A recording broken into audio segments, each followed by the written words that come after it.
Hello, my nerders. We didn't get to do Psycho Saturday, so let's do Psycho Sunday. They both start with S, so it works. Today, we are going to be talking about Constance Emily Kent, who confessed to killing her 3.5-year-old half-brother when she was 16 years old. Welcome to Nerder, where we take history and true crime, squish them together, and nerd out. If you're new here, you will totally see me reading from my notes, because I don't pretend to have all this crap memorized. Cue sweet intro.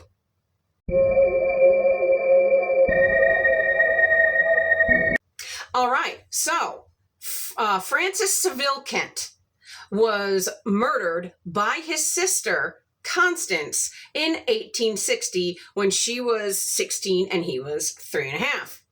Constance was born in Sidmouth, Devon, England on the 6th of February, 1844. She was the 5th daughter and 9th child of Samuel Seville Kent, who was an inspector of factories for the Home Office, and his first wife, Mary Ann, who passed away in 1852. Now, she was the daughter of a prosperous coachmaker. So when she died, of course, all of her money went to Kent, and they lived a pretty privileged life. So sometime during the night of June 29th into June 30th, 1860, Francis Seville Kent, who was almost 4, disappeared from his father's residence on Road Hill House, not on Hill House Road. Lord help me. In the village of Road in Wiltshire. Now, Francis's body was later found in the vault of the Privy House. So he was found in an outhouse on the property. Now, a little bit of a trigger warning here. I know we're talking about a 3.5-year-old, and I'm about to describe to you what happened. So if you need to fast forward a little bit, no judgment from me, because this is rough. So he was still dressed in his nightshirt. Sorry, guys, I got a crazy itch all of a sudden. He was still dressed in his nightshirt, and he was wrapped in a blanket. He had knife wounds on his chest and hands, and his neck was slashed so thoroughly, he was almost decapitated. That's rough. So at first, Frances' nursemaid, Elizabeth Gow, she was accused, but she was released when the suspicions of Detective Inspector Jack Witcher of Scotland Yard turned to his 16-year-old sister, Constance. She was arrested on the 16th of July, but was released. And what you're going to find out in my next words, times haven't changed that much. She was released without trial because public opinion was against the accusations of a working-class detective against a young lady of breeding. So how dare this working-class detective accuse this rich, well-to-do young lady of privilege of such a heinous crime? Not possible, right? After the investigation went south, the Kent family moved to Wrexham and sent Constance to an old girls' finishing school. 5 years later, I guess her conscience got to her? I don't know. But she ended up being prosecuted for the murder. She had made a statement confessing her guilt to an Anglo-Catholic clergyman, Arthur Wagner. Now, remember Arthur Wagner. This is going to be important later, okay? She also expressed to him that she wanted to resolve this and she wanted to turn herself in. So Wagner agreed to help her, and he gave evidence of her statement before magistrates. But before he did, he explained that he must withhold any further information on the ground that she had told him this during confession. And, that is called the seal of sacramental confession. It wasn't a big deal at the time since she had confessed, but it would go on to be a thing. So what Constance said was that after waiting for the family and the servants to fall asleep, she opened the shutters and the window in the drawing room. She took little Francis from his room. She wrapped him in a blanket she had taken from his cot, left the residence, and killed him in the privy house. Now, she had grabbed a pack of matches, basically so she could see what she was doing. So this wasn't an act of passion or something she decided spur of the moment.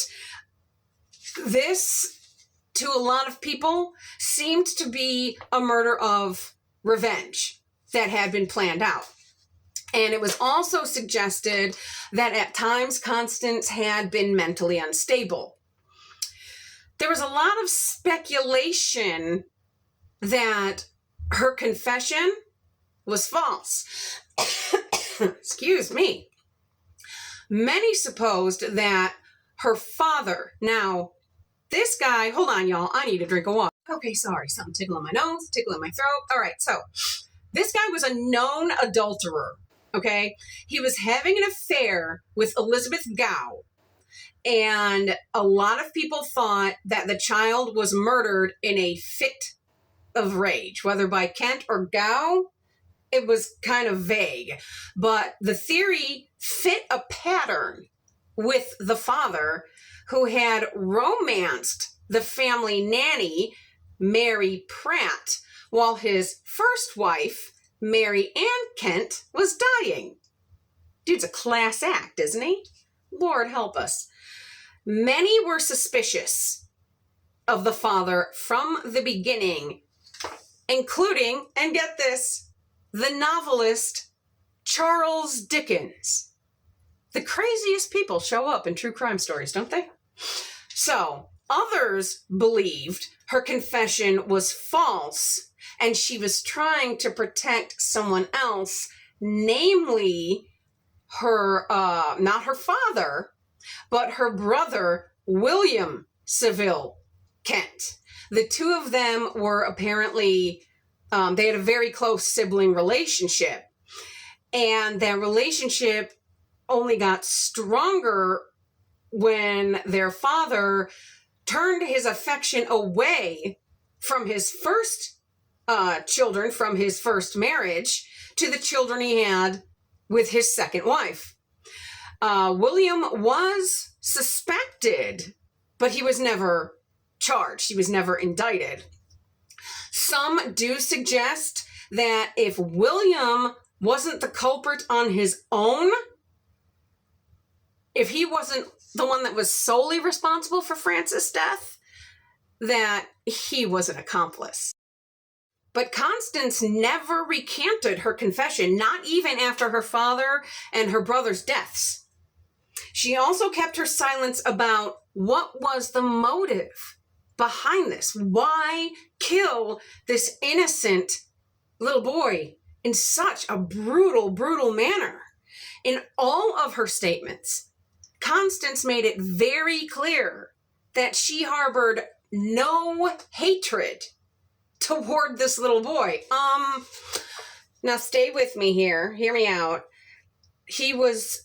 All those things were done to him, because I don't want to rehash that just in case, but I think there was a little bit of hatred somewhere. I mean, you don't just do that to somebody without a passionate emotion behind it.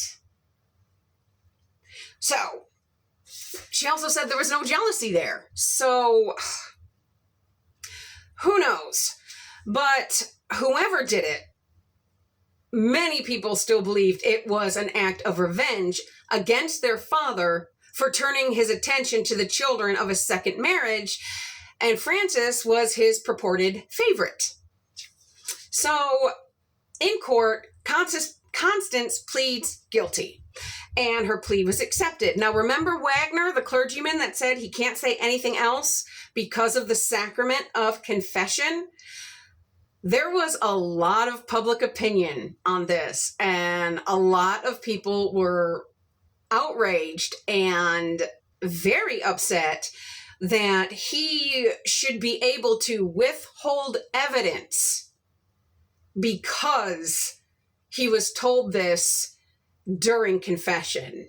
Now, if you want to, I'm not one of those comment below if, but this one is interesting. And so for the first time, I'm going to say comment below if, I want to know your opinion. Do you think priests should be able to withhold evidence if they know, for example, who murdered a 3.5-year-old little boy?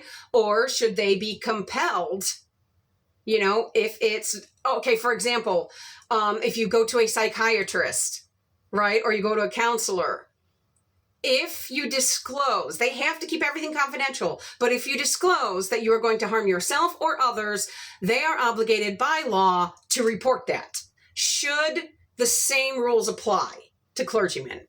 Okay, so the indignation of the public was against the fact that he would not give any more evidence. Had she not wanted to confess, he would never have said anything. So Parliament's official stance at the time was no clergymen, not even Roman Catholic priests, because other religious orders do have confession as well, have the privilege to withhold that kind of evidence when questioned by magistrate. So I'm just interested to know what your opinions are.